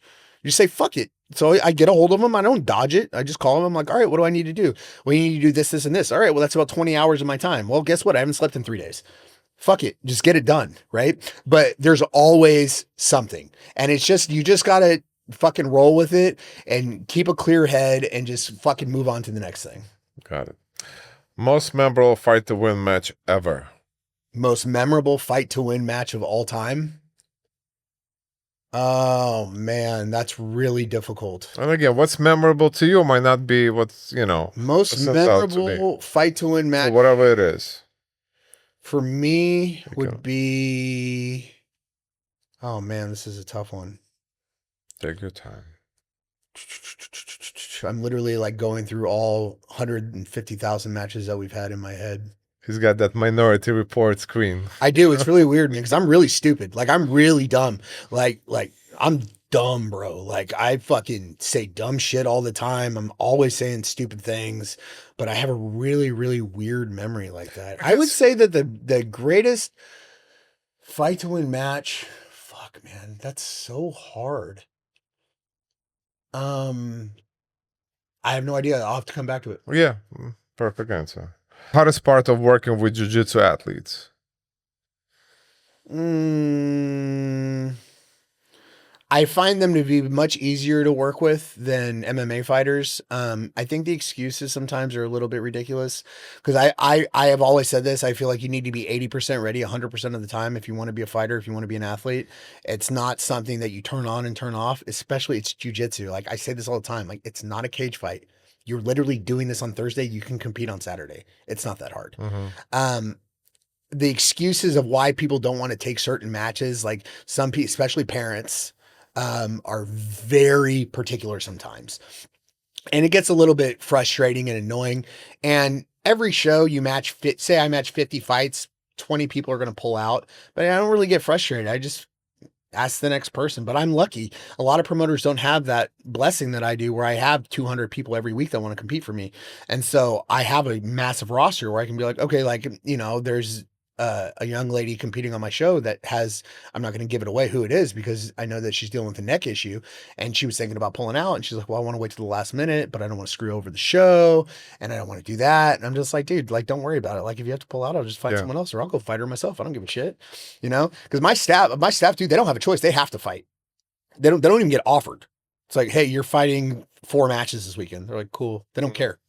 Dan's had like 60 matches. Brittany's working for me right now. I think she told me she's had over 80 matches, and some of them against dudes. Like, it doesn't matter. You just do it. But yeah, just the excuses of why they can't fight sometimes gets a little bit frustrating, but I don't really find jiu-jitsu athletes frustrating at all compared to MMA fighters. Okay.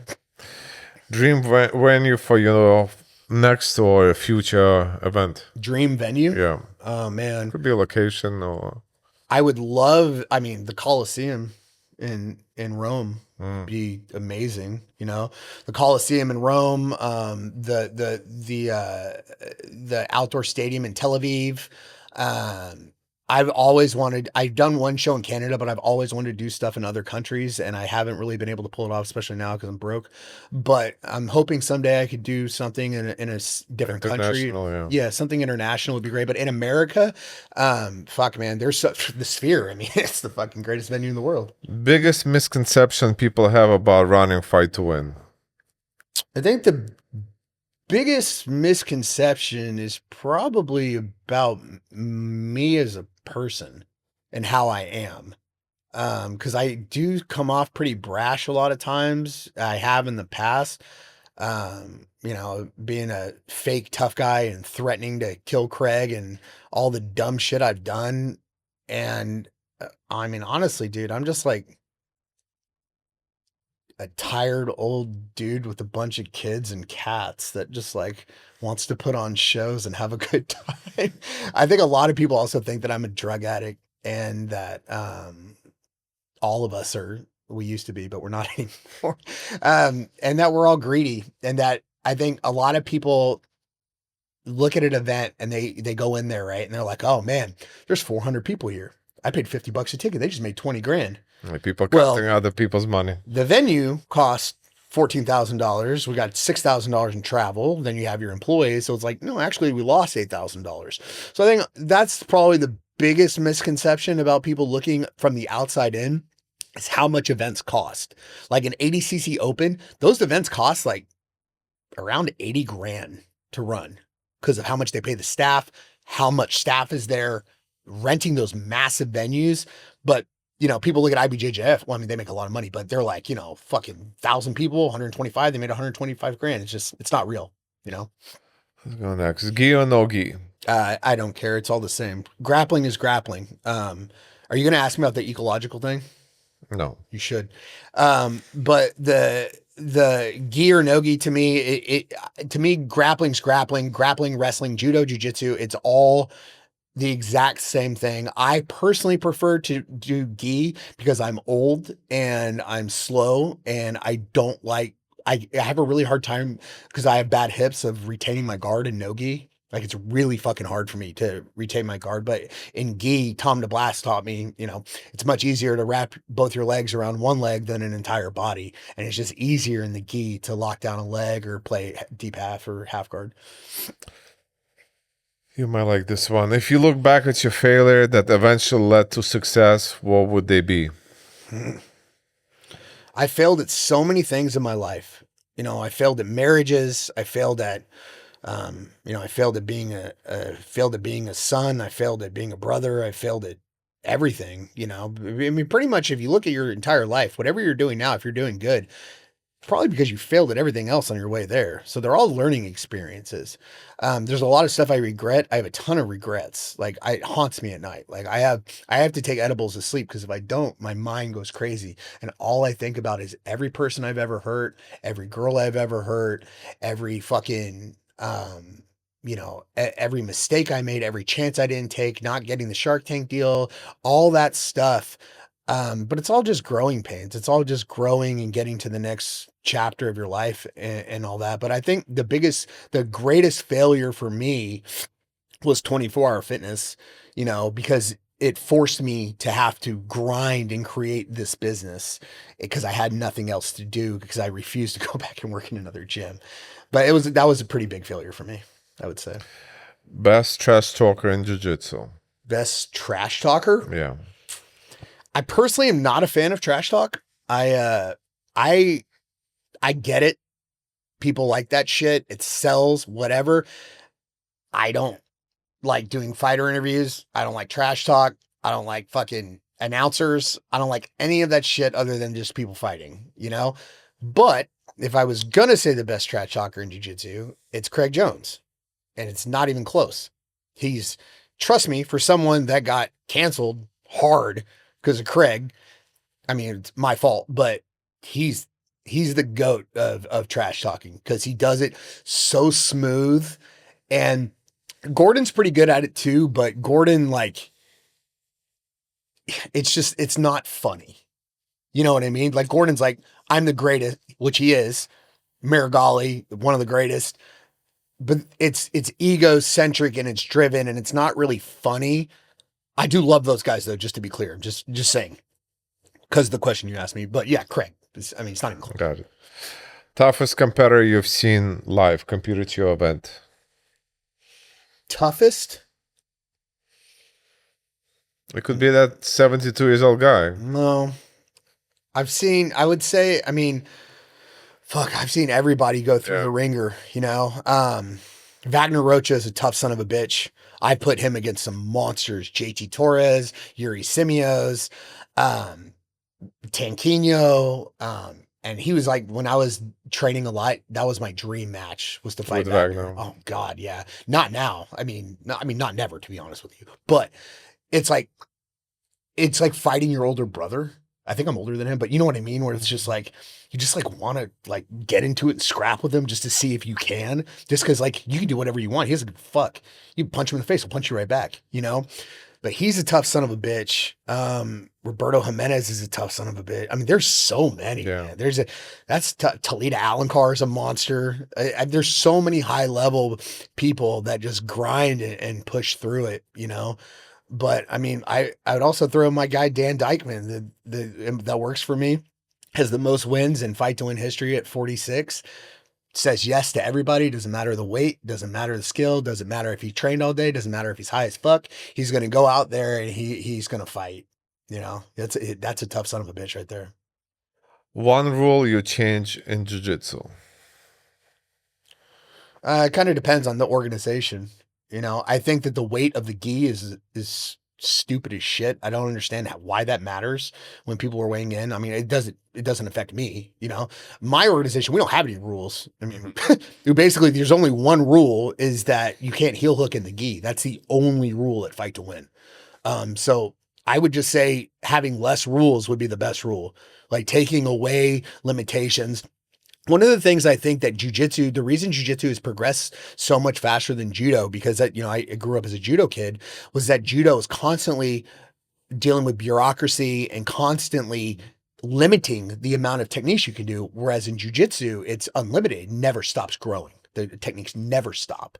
And I think that's one of the best things about the sport. Mm-hmm. Love it. Worst injury you ever had? I know you told me you had bilateral shoulder. Yeah, that was nothing. I've had partial hip replacement. I've torn my ACL, MCL, meniscus. I have 2 discs replaced in my neck. I've got 4 fusion surgeries in my hands. I've got facial I have metal plates in my face, shattered my nose, shattered my jaw. There's pretty much nothing on me I haven't broken or pulled, but my hands and my neck. My neck was the hardest to get over. I had 2 discs replaced, C4 and C6. I chose to do that instead of the fusion because Dean Lister did the fusion surgery and kind of told me a little bit about like how bad it was, like getting the mobility back. But I got allergic. I'm allergic to titanium, and I didn't know that until I had the surgery. And so, like right now, when I'm super fat, like I get an inflammation and I get like pins and needles through every pore in my body. So they had me on like 3,600 milligrams of gabapentin, which is like a serious nerve blocker. And I had to like wean myself off of that and shit like that. And it was the neck one was the hardest recovery. Hand stuff is brutal because it never stops. Like my hands, like right now, you can tell like this whole time, I'm like, my hands are killing me right now. And it's just the change in altitude, the fact that we were just loading a bunch of metal and wood, and it's just like it inflames and it just hurts so bad all the time. If you had to start over in life but could not do jiu-jitsu, what would you do instead? Oh, dude, I always wanted to be a rock star. That was like my main dream, like always. And I have no musical talent. Like I've always wanted to be like, one of my good friends is the lead singer for Tool, Maynard, and he does jujitsu and he runs all these businesses and all that stuff. And I'm so envious of the wonderful life that he, not in a bad way, just like I have so much respect for musicians. Like it's just I love music. I've always been huge into music. I love new metal, Deftones, Slipknot, Linkin Park. Like that's kind of my shit, and a bunch of other stuff. But I've always wish I would have taken up music. So I'm super happy that I have a kid that does it because I get to live my life through him. Best city for jiu-jitsu Oh, that's as far as your events. I mean, there's 3 that stand out to me. Dallas is fantastic. Dallas probably has the best community. Dallas is just loaded with talent. Like you've got Double Five out there, you've got Moeller. It's like a lot of schools that they're not huge schools that you know about, but the level of competition in Dallas is insane. That's where we do best in Dallas. I would say Dallas for kids, it's Miami, and it's not close. Alpha Miami has the best kids team in the world. I know that Art of Jiu-Jitsu and Atos are right up there with them, but like bang for your buck, excitement, Miami is awesome. And then I got to go with 2 more. I can't just do one. San Diego is incredible. The support in San Diego you get is great. You've got legends out there with Gaval, Barrett Yoshida. I love the vibe in San Diego is awesome. It's like, you know what I mean? Like when you're out there and like the schools are welcoming, like I've trained at 10th Planet out there and I like that place a lot. And then Hawaii is king, bro. Hawaii is the best market in the country. You just have to have the balls to go do a show out there because it's very expensive. A show in Hawaii costs 3 to 4 times what it does on the mainland, but they always show up for their people. And the Hawaiian culture of how they are, like with the sportsmanship and the warrior spirit that they have, it's really not matched anywhere else. So it's like that's where eventually I'd like to live. I'd like to end up in Hawaii. That's kind of like my dream to end up out there. One thing you're not so good at. Not so good at. I'm like I said, I'm pretty dumb. I say a lot of stupid shit. I don't really know a lot. I'm really not book smart at all. Everything I've learned on my own through error, trial and error. I'm really bad at saying the wrong shit and not thinking about my words before I say them. Cause I don't really have much of a filter. And, yeah, I mean, sometimes I have a pretty horrible personality. I would say I'm medicated now, so I'm good. But like, there's some times where I'm pretty bad. I'm just my own worst enemy, and I'm messy. Like, me and my kids are messy, dude. Like, that's bad. And I'm loud. I'd like to quit being so loud. Strongest request from a competitor. I'm sorry, strangest request from a competitor. Strangest request? In what way? Well, because, people do request for, different, weights, different competitor. Like you sent me a list before, you give me like option 4 or 5 people.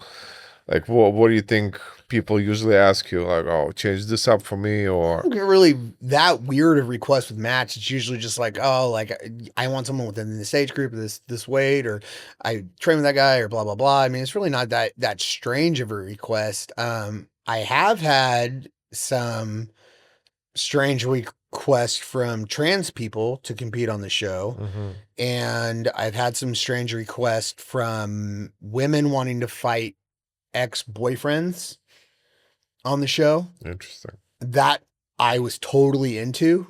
I was like, I was like, he doesn't train. And they were like, no. I'm like, yeah, let's fucking do it. This is great. I mean, I grew up, dude, I have a different perspective of like competing against women than I think a lot of people do, because I lived at the Olympic Training Center and I was like 132 to 143 pounds. So I was training with Ellen Wilson, Hillary Wolf, Charlie Minkin. These were Olympians that were whooping my ass, bro, when I was 17 years old. So like, I don't know, when I train with a female competitor, or I train with females at the gym, like I'm not like trying to kill them or anything, but I don't look at them as like a female. Like it's just another person to do jujitsu with. You know what I'm saying? So like when I get those funny requests like that, it's happened multiple times where women have requested to fight their boyfriend. I've never had a guy request to fight his girlfriend. I have had multiple men tell me that they couldn't fight on a show if a girl was going to be in the crowd. I'm like, I don't know how I'm supposed to manage that, but fucking weirdos creeping out girls at gyms with restraining orders and shit, you know? What's one moment in Fight to Win history that deserves a Netflix documentary? A Netflix documentary, huh? I think everybody would like to say, always said that they wanted to see the study of the fall of Fight to Win and ADCC. I mean, that would be a hell of a story to go through what just happened at ADCC and CJI in 2024. It's not Fight to Win related, but it's me related. I mean, other than that, I think just the story of the crew of what we've done and what we've been through. I think the COVID story would have been a good thing to cover, to be honest with you, because it was madness, bro. Like if I tell you some of the people like world champions and shit that I've seen like party like insane during COVID, like everyone lost their minds. And I just happened to be like the guy that had the hotel suite. So I've seen some crazy shit, but yeah, that time period, I would say. Yeah. Ever had to physically break up a fight? Yeah. Backstage? Not backstage. There's been 4 major fights in Fight to Win history. The first one happened in Reno at Fight to Win 60 at the Silver Legacy Ballroom. It's funny because if you know Reno at all, it is very cop centric. Like all the cops train in Reno. And when I mean all of them train at Komainu, right?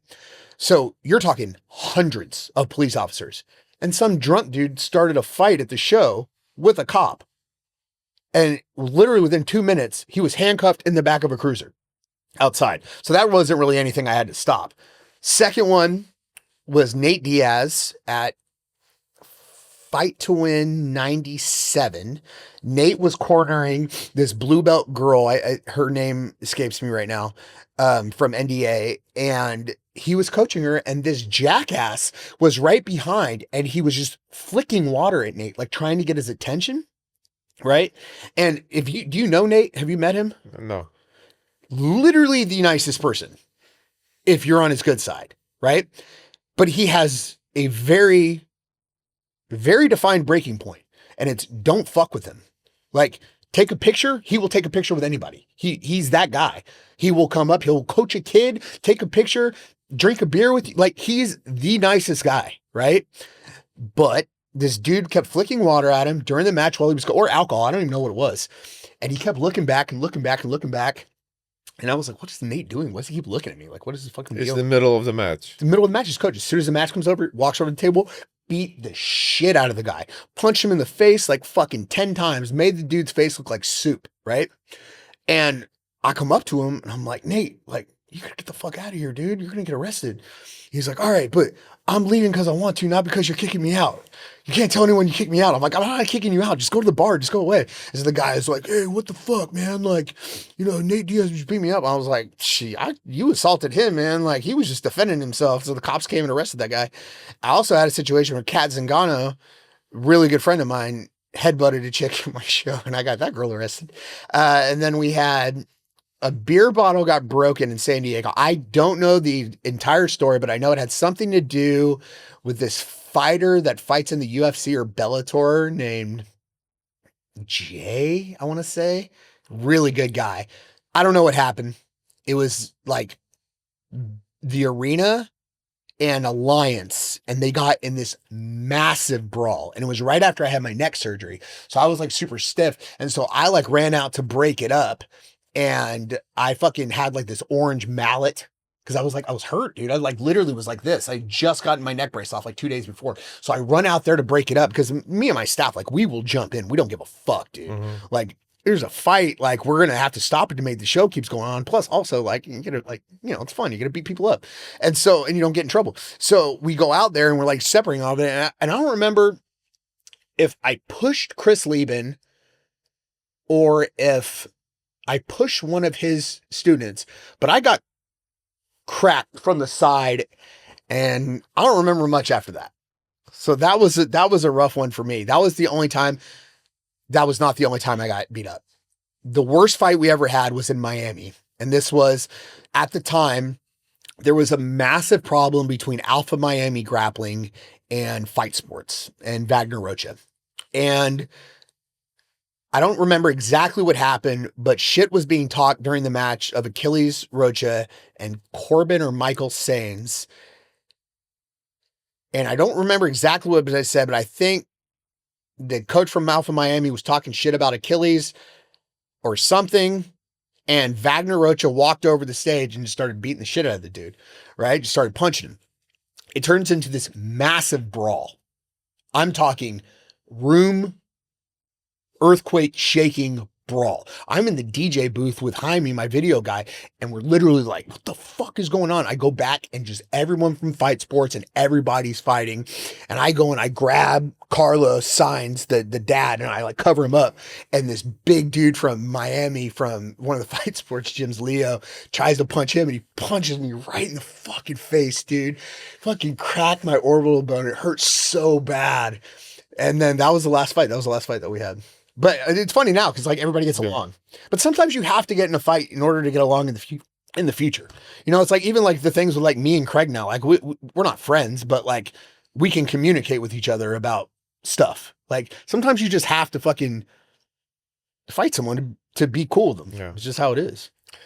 One of the best submissions in Fight to Win history. The one that I would remember the most, Josh Cisneros at Fight to Win 96 in Fresno hit a TP choke on somebody, and it was like fucking like put him out cold, and the dude like hit the ground like super like out cold, like crazy. You know, that was like that. Joe Rogan like showed that on his show and shit like that. That was pretty cool. That was a good one, but the best submission ever at Fight to Win was when Marvin Castile at Fight to Win 24 hit that rolling heel hook.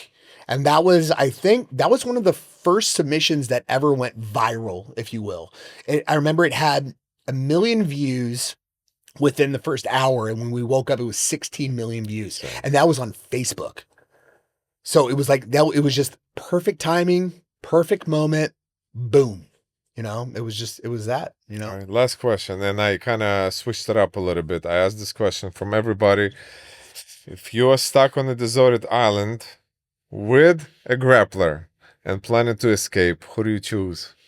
Planning to escape on a desert island? And you're stuck. Who can you take with you as somebody who's a grappler, jiu-jitsu artist? I'm going to take one of the Rotolo brothers because they're probably going to have a surfboard already there, and they'll be able to help me like get off the island because those kids can do anything. Yeah. They're literally like superhuman freaks. I don't think there's anything those two kids can't do. So yeah, I would venture to say that like one of the Rotolo brothers could help me get off an island. I don't know if they would, but they definitely could. Greatest match in Fight to Win history, just to reach back, I would probably say Gary Tonin versus Justin Rader was a really, really incredible match. That was a great one. That one sticks with me.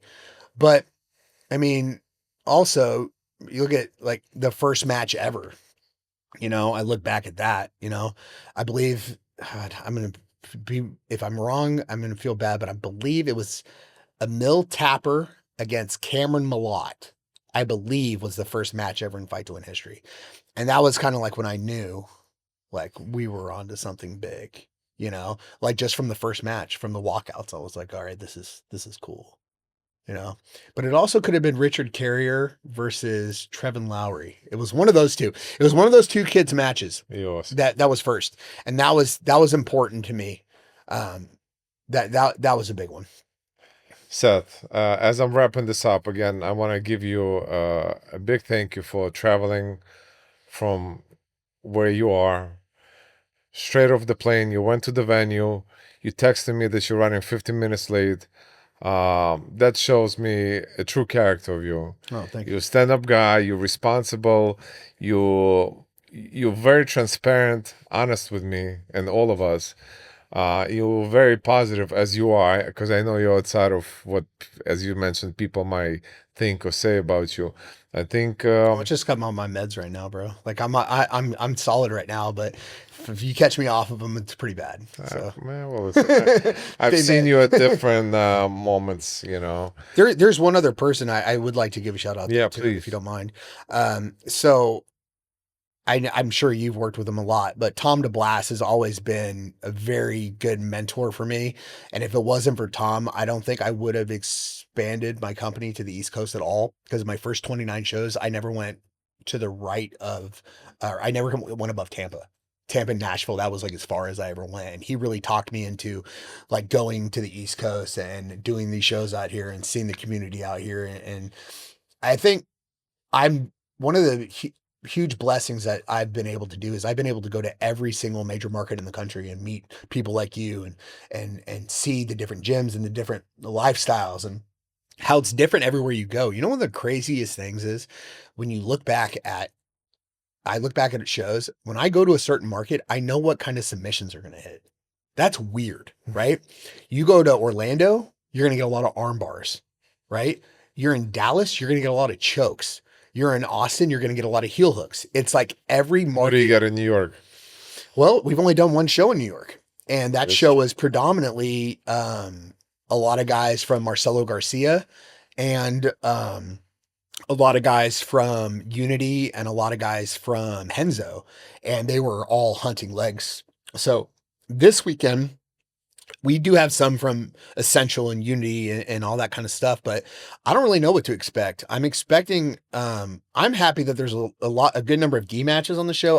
Cause I push the gi matches hard. Like if I have a choice to put someone in a gi match versus a no gi match, I'm always going to do a gi match just because I'm old school. I like to see a cross choke. I like to see, you know, I got choked really bad a couple weeks ago by Levi Lalonde in Orlando. And I even made a video of it afterwards because I wanted people to see, because it was so brutal. Like it hurt so bad. And I was just like, dude, what did you do? And it's just, there's something about the gi watching it. I know a lot of people hate it, but for me, like the intricacies of how to finish a submission and the step-by-step, like there's a school in Dallas, Carlos Machado Mid-Cities, that's run by Greg. And he's like all about like this gripping on the gi and stuff like that. And like, I've seen like his students just crawl up people, you know, and it's just like, it's just cool for me to see that kind of stuff. So I'm hoping for, I'm more of a fan of like arm bars and chokes than I am of leg locks, just because I hate them myself, because I'm horrified of them. Even though next weekend I'm definitely going to get leg locked by Emil Fisher. You know, so I would assume it's going to be a pretty well balanced card, as long as I can pull it off and actually build this. You're going to do great. I'll be in the audience, and good luck to everything that's coming up your way. You're going to do great. And I think in 5 years, that was one of the questions I asked you, where you're going to be in 5 years. I think you're going to accomplish even more things in your life. You're going to overcome all of the obstacles, and only a lot of success and health to you and people that are around you and your immediate family, of course. I appreciate it. Thank you for being here, brother. Sorry for being late. No.